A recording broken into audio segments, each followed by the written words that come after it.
Once upon a time, in a vast jungle, there lived a fierce lion named Leo. Leo was the king of the jungle, respected and feared by all. He roamed the forest with pride, his golden mane following in the wind, his powerful roar echoing through the land. However, despite his might and authority, Leo was lonely. Being the king meant he was surrounded by animals who admired him, but he had no friends.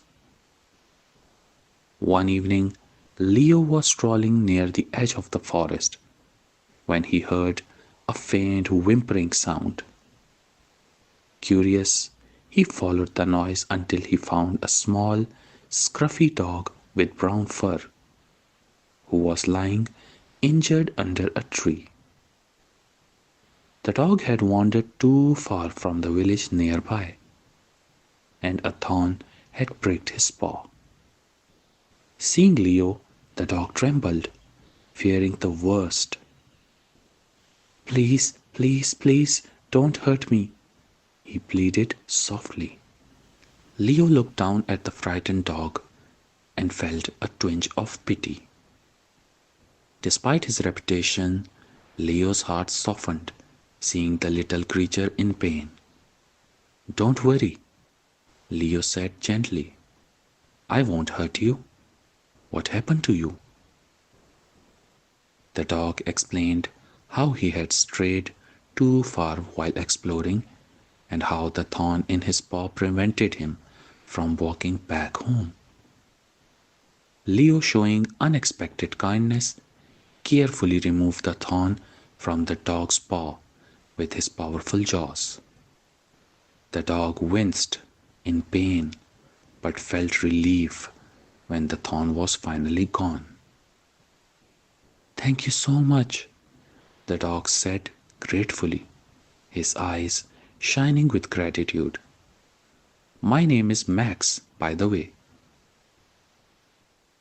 "I am Leo," the lion replied, "and you are welcome. But it's getting dark. You should head back home now." Max tried to stand, but his paw was still sore. Leo noticed this and offered, "I will help you get back." And gently, he allowed Max to climb onto his back, and they made their way toward the edge of the forest near the village.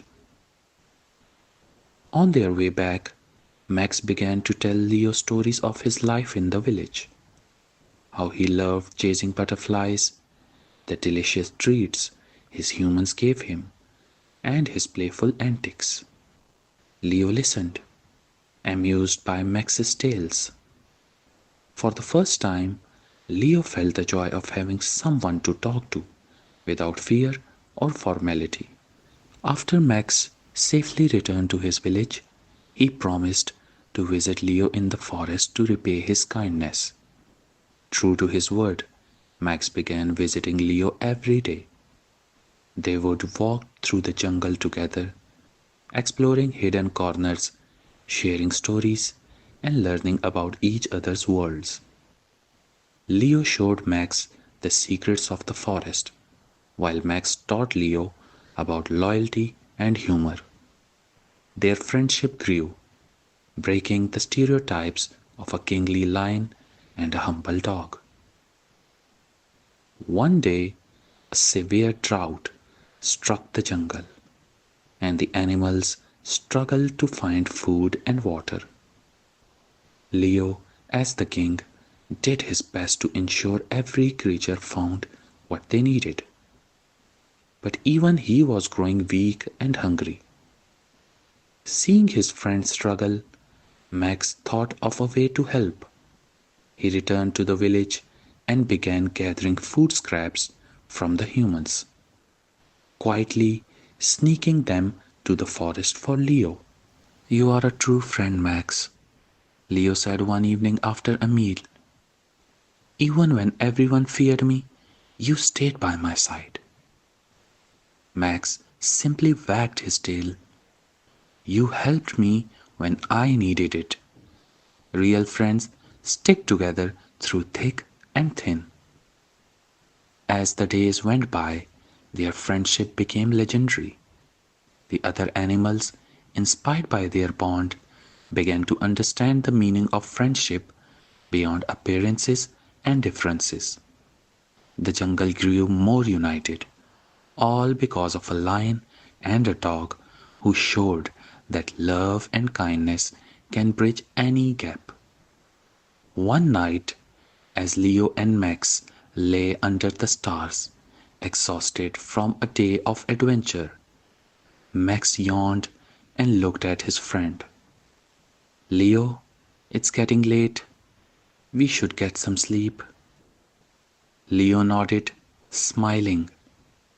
Good night, Max. Thank you for being my friend. I never knew how wonderful it was to have someone who truly understands me. Max curled up beside Leo, resting his head on his big, soft mane. Good night, Leo. You'll always be my best friend. As they drifted off to sleep under the shimmering stars, their friendship warmed the jungle, reminding everyone that even the most unlikely souls could find comfort, companionship, and trust in each other.